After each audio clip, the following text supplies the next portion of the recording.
strange reports from children about underground kingdoms and realms and parallel worlds. Not everything we discover about underground structures or even entire worlds or communities that exist beneath the surface of our planet is attributed to ancient civilizations. Even in modern times, we still get strange reports that describe mysterious underground passages and unknown strange worlds that may exist beneath our feet. A strange incident happened in 1986 in the English town of Showbury. 5-year-old Brian Stone was playing in his backyard under the watchful eye of his mother. Just 5 minutes later, the boy suddenly disappeared from her sight. He could not have gone far from his house, but no one was able to find any trace of him. Teams of the local police, including the vast majority of Showbury residents, searched for the missing boy, but to no avail. After 3 days of searching, the boy was found alive and well, but very tired. He had a very interesting story to tell. He decided to go to the nearby grove, very close to the corner of his house. Walking through the trees, Brian found a hole in the ground, he said, and wanted to explore it. Through the opening in the ground, he found a narrow and long corridor. Where was the mother when all this was going on, I'd like to know. Anyway, he decided to move on until he came to a strange green place, completely different from any place he had ever encountered in his life. Let's remember, he was only 5 years old. There was no sun shining there, and the sky seemed to be a very dark green. Looking at the ground, he clearly saw that its color looked like khaki. While looking at different color samples during the trials, the boy pointed to the specific color. According to the boy, of all the new things he saw, perhaps the strangest was a strange small animal that had an unusual behavior. He was waving his arms like a child pretending to be a bird. The animal was covered in green fur with orange spots. A moment later, a woman and 2 men appeared beside him. It was almost dark now, but he saw that they had green skin and dark brown hair. The color of their eyes Brian was unable to determine. However, he said that their clothes glowed. The strangers did not say a word to him, but one of the men took something out of his bag. The boy noticed some kind of a device when the man came closer and touched his hand with it, and that was the last thing Brian remembered. He woke up and realized that he was lying on the ground right in front of his house, surrounded by many people looking at him. Of course, the whole story can be considered a pure fantasy or possibly a boy's dream. However, the investigation in this case never determined where the boy actually spent the 3 days that he was missing. The child was examined by a doctor who found no signs of any drugs in his body.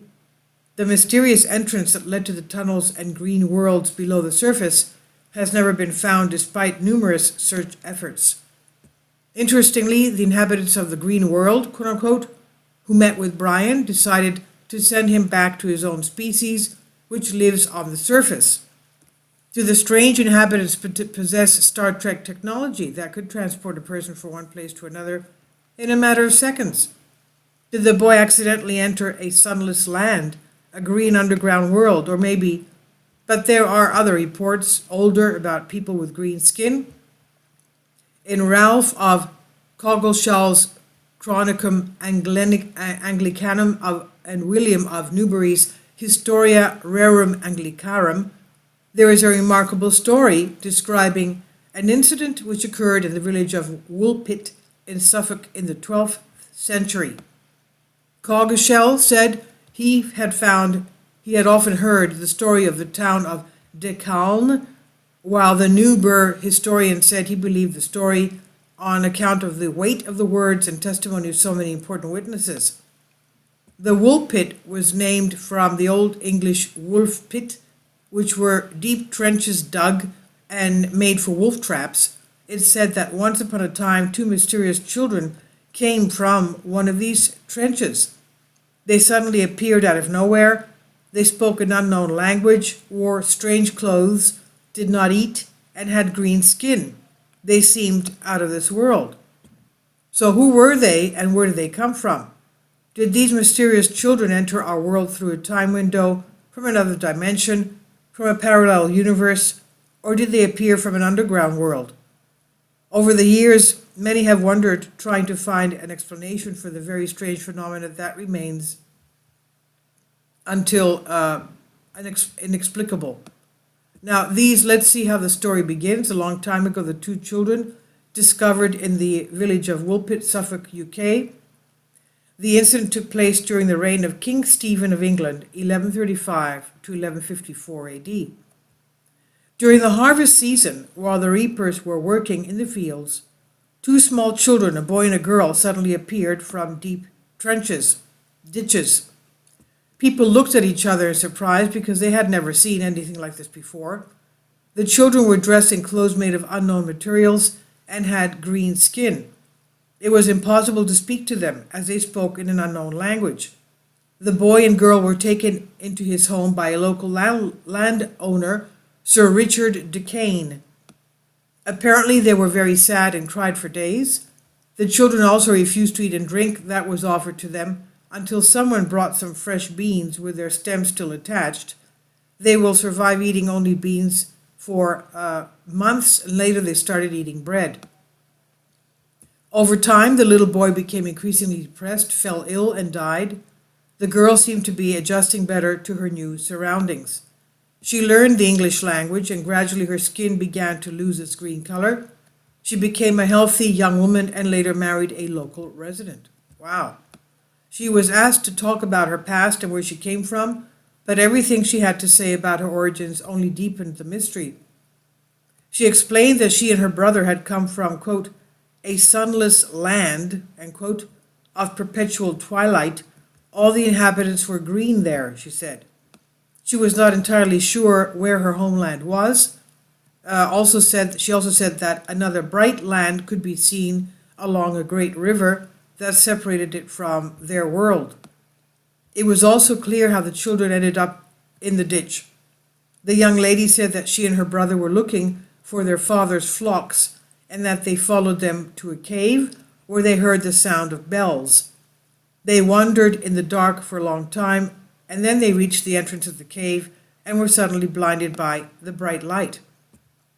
The sunlight and the unusual temperature of the air tired them out, and they rested for a while. Then they heard voices, saw strange people, and tried to escape. However, they were unable to locate the entrance to the cave and thus found them. Many explanations have been proposed for the conundrum of the green children. Some have suggested that the children were persecuted Flemish immigrants. Their parents had been done away with and the boy and the girl hid in the forest. This theory could explain the unusual clothing, but not the fact that the children spoke an unusual language, an unknown language. The locals would have recognized Flemish. Others speculate that either malnutrition or arsenic poisoning caused the green skin. There were stories of an uncle of theirs trying to feed the children poison, but these rumors were not confirmed. However, other people, such as the Scottish astronomer Duncan Lunan, suggested that the children were aliens brought to Earth from another planet. According to their theories, the children came from an underground realm or possibly another dimension. And this is from a Greek article. Please leave your comments and thank you for your support. Kindly support my Patreon account. The daily posts are 5 videos daily, and they are totally different from what I have on my YouTube channel. Thank you so much for your support and that you find all my content so interesting. You'll find the Patreon account details in the description box below.